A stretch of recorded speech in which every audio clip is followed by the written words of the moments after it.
Hi guys, good morning. Daily dose ನ್ಯೂಸ್ಗೆ ನಿಮಗೆಲ್ಲರಿಗೂ ಸ್ವಾಗತ.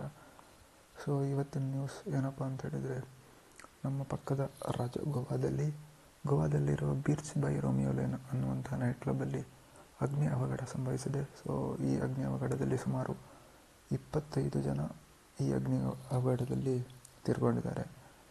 ಸೊ ಇದಕ್ಕೆ ಕಾರಣ ಏನಂದರೆ ಗ್ಯಾಸ್ ಸಿಲಿಂಡರ್ ಬ್ಲಾಸ್ಟ್ ಆಗಿರೋದು ಕಾರಣ ಅಂತ ಕಂಡು ಬಂದಿದೆ. ಸೊ ಗೋವಾ CM ಆಗಿರುವಂಥ ಪ್ರಮೋದ್ ಸಾವಂತ್ ಕೂಡ ಇದರ ಬಗ್ಗೆ ದುಃಖವನ್ನು ವ್ಯಕ್ತಪಡಿಸಿದ್ದಾರೆ.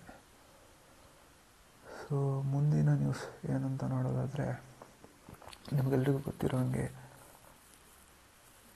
ರಷ್ಯಾ ಪ್ರೆಸಿಡೆಂಟ್ ವ್ಲಾದಿಮಿರ್ ಪುತಿನ್ ಅವರು ಇಂಡಿಯಾ ಟೂರಲ್ಲಿದ್ದಾರೆ.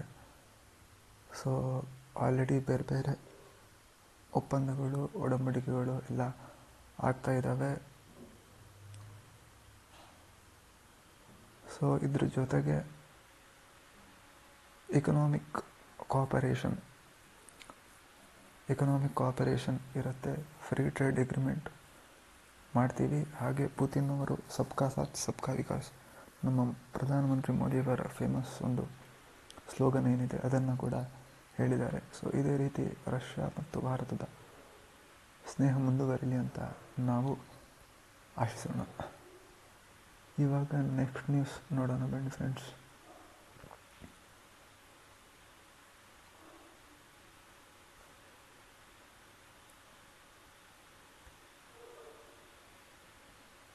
ನಿಮಗೆಲ್ಲರಿಗೂ ಗೊತ್ತಿರೋ ಹಾಗೆ ಇಂಡಿಗೋ ವಿಮಾನಯಾನದ ಇಶ್ಯೂ, ಡಿ ಜಿ ಸಿ ಅವರ ಹೊಸ ರೂಲ್ಸಿಂದ ಇಂಡಿಗೋ ಅವರ ವಿಮಾನಯಾನ ಇಶ್ಯೂ ನಡೀತಿದೆ.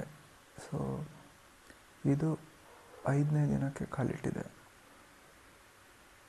ಆದ್ದರಿಂದ ಎಲ್ಲ ಪ್ರಯಾಣಿಕರು ಪರದಾಡ್ತಾ ಇದ್ದಾರೆ.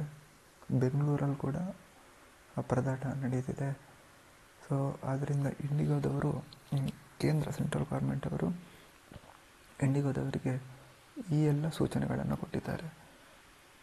ಯಾವ್ಯಾವ ಟಿಕೆಟ್ಗಳು ಕ್ಯಾನ್ಸಲ್ ಆಗಿದ್ದಾವೆ ಅದರ ಕಂಪ್ಲೀಟ್ ಹಣವನ್ನು ರಿಟರ್ನ್ ಮಾಡಬೇಕು. ಸಂಡೇ 8 ಗಂಟೆ ತನಕ ಅವರಿಗೆ ಟೈಮ್ ಕೊಟ್ಟಿದ್ದಾರೆ.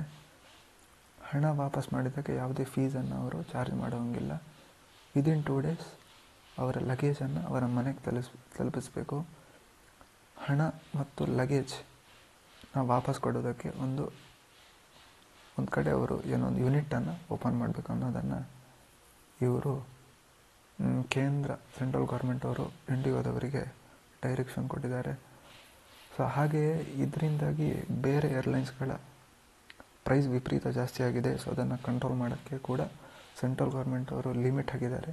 ಸೊ 500 ಕಿಲೋಮೀಟರ್ಗೆ 7,500, 500 to 1000ಗೆ 12,000, 1000 to 1500 ಕಿಲೋಮೀಟರ್ಸ್ಗೆ 15,000, 1500ಗಿಂತ ಜಾಸ್ತಿ ಕಿಲೋಮೀಟರ್ಸ್ಗಳಿಗೆ 18,000 ಅಷ್ಟೇ ಬೇರೆ ಏರ್ಲೈನ್ಸ್ಗಳು ಚಾರ್ಜ್ ಮಾಡ್ಬೋದು.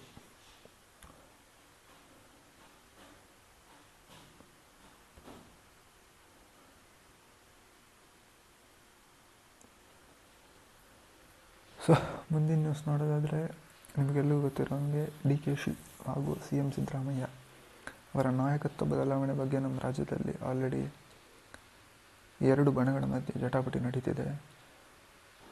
ಸೊ ಇದರ ಮಧ್ಯೆ ಇವರಿಗೆ ಒಂದು ಟೈಮ್ ಕೊಟ್ಟಿದ್ರು, ಬಿಹಾರ ಚುನಾವಣೆ ಆದಮೇಲೆ ಇದ್ರ ಬಗ್ಗೆ ನಾವು ಡಿಸಿಷನ್ ತಗೋತೀವಿ ಅಂತ ಕಾಂಗ್ರೆಸ್ ಹೈಕಮಾಂಡ್ ಹೇಳಿತ್ತು. ಬಟ್ ಇಲ್ಲಿ ತನಕ ಏನೂ ಡಿಸಿಷನ್ ತಗೊಂಡಿಲ್ಲ. ಸೊ ಇವಾಗ ಅಂತಿಮ ಮುಹೂರ್ತ ಫಿಕ್ಸ್ ಆಗಿದೆ. ಡಿಸೆಂಬರ್ 19 ಬಳಿಕ ಹೈಕಮಾಂಡ್ ಅವರು ನಿರ್ಧಾರ ಮಾಡೋಕ್ಕಿದ್ದಾರೆ. ವೆದರ್ ಸಿದ್ದರಾಮಯ್ಯ ಅವರು CM ಆಗಿ ಕಂಟಿನ್ಯೂ ಆಗ್ತಾರಾ ಅಥವಾ DK ಅವರು ಹೊಸ CM ಆಗಿ ಅಪಾಯಿಂಟ್ ಆಗ್ತಾರಾ ಅಂತ ನೋಡೋಣ. ಇನ್ನು ಸ್ವಲ್ಪ ದಿವಸದಲ್ಲಿ ಗೊತ್ತಾಗುತ್ತೆ ಏನು ಡಿಸಿಷನ್ನು ನಮ್ಮ ಹೈಕಮಾಂಡ್, ಕಾಂಗ್ರೆಸ್ ಹೈಕಮಾಂಡ್ ತಗೊಳ್ಳತ್ತೆ ಅಂತ.